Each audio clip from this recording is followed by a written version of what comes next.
Hello friends, कैसे हैं आप सब लोग। आज मैं आपके लिए लेकर आया एक छोटी सी मोटिवेशनल कविता है और ज़रूर सुनिएगा।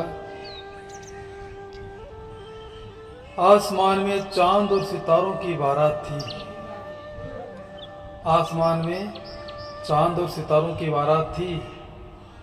मुझे याद है वो पूनम की एक चांदनी रात थी। बैठे बैठे यूं ही बातों में हम खो गए और पता नहीं कब आंख लग गई और हम सो गए। यूं तो हमें किसी बात का गम नहीं था, भाई का हमसे प्रेम भी कभी कम नहीं था।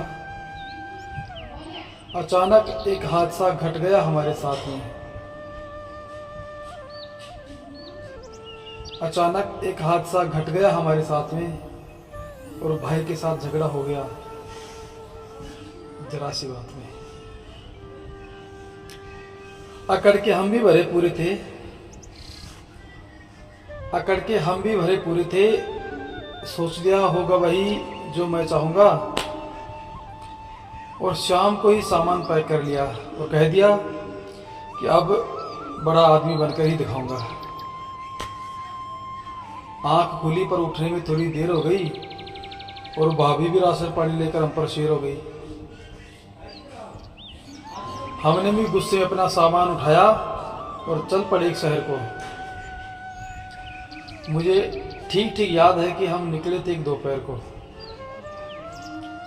चारों तरफ सन्नाटा छाया हुआ था, सूरज ने भी धरती को तपाया हुआ था।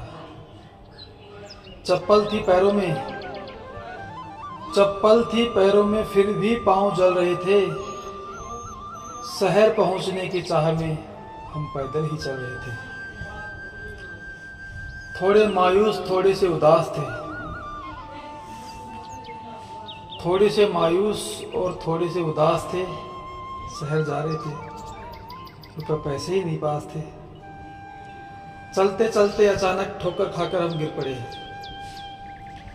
चलते चलते अचानक ठोकर खाकर हम गिर पड़े। एक पत्थर पड़ा था रास्ते में, उसे देखकर ही हम रो पड़े और पूछ ही लिया कि भाई हम तो मजबूर थे, कि भाई हम तो मजबूर थे, चल रहे थे। अभी मंजिल भी हमारी अधूरी थी और बीच रास्ते में आसन लगा लिया। तुम्हारी कौन सी मजबूरी थी? ये जो बीच रास्ते में तुमने आसन लगा लिया है, ऐसी क्या मजबूरी आ गई आपकी? पत्थर और भी चुपचाप पड़े हैं, पत्थर और भी तो चुपचाप पड़े हैं, फिर तुम क्यों उनसे न्यारे हो? ये जो पत्थर पड़े हुए हैं और भी तो चुपचाप साइड में पड़े हुए हैं, फिर तुम क्यों उनसे न्यारे हो? जो बीच रास्ते में आकर लेट गए हो, बीच रास्ते में आकर के बैठ गए हो, बीच रास्ते में आकर पड़ गए, गिर गए हो। तो ये पत्थर जो और भी तो हैं, ये पत्थर और भी चुपचाप पड़े हैं, फिर तुम क्यों उनसे न्यारे हो? और आसन लगाकर तो ऐसे बैठ गए जैसे अन्ना हजारे हो। पत्थर ने कहा कि ना ही हम अन्ना हजारे हैं और ना ही केजरीवाल है। बस यूं समझ लीजिए कि आपकी तरह हमारा भी हाल बेहाल है। आगे बढ़ने की चाह में अपनों को छोड़ आया मैं और वहम पाल लिया था दिल में, सबसे नाता तोड़ आया मैं। जब सभी के साथ था तो एक चट्टान हुआ करता था, एक मजबूत चट्टान था, एक पहाड़ था, एक बड़ा पत्थर का टुकड़ा था मैं। यानी जब सभी के साथ था तो एक चट्टान हुआ करता था, मजबूत चट्टान हुआ करता था और दुश्मनों की महफिल में हमारा भी नाम हुआ करता था।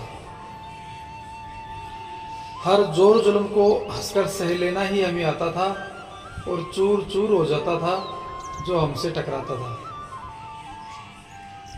ऐसे ही घमंड के नशे में एक दिन मैं चूर हो गया और अपना दम दिखलाने के लिए अपने भाइयों से दूर हो गया। मैंने भी सोच लिया कि मैं तो इतना मजबूत हूँ, मैं कुछ भी कर सकता हूँ, फिर इनका सहारा मैं क्यों लूँ?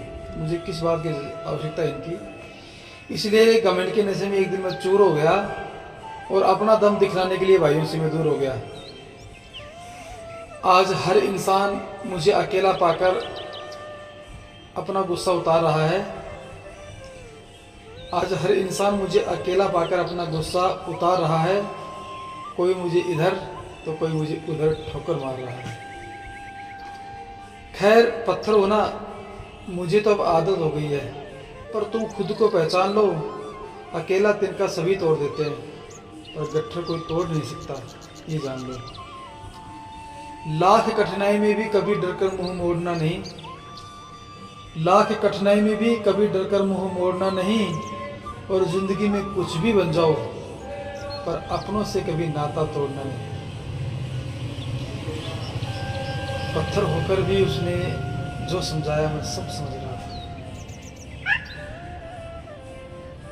पत्थर होकर भी उसने जो समझाया मैं सब समझ रहा था। शहर रह गया था पीछे, मैं वापस अपने घर चल रहा था। पा लिया था सब कुछ जो भी मैंने खोया था, और भाई से माफी मांग कर उस दिन बहुत रोया था। नादान था पर समझ गया था हर बात को, और गहरी नींद से जाग गया था मैं उसी चांदनी रात को। जय हिंद, वंदे मातरम।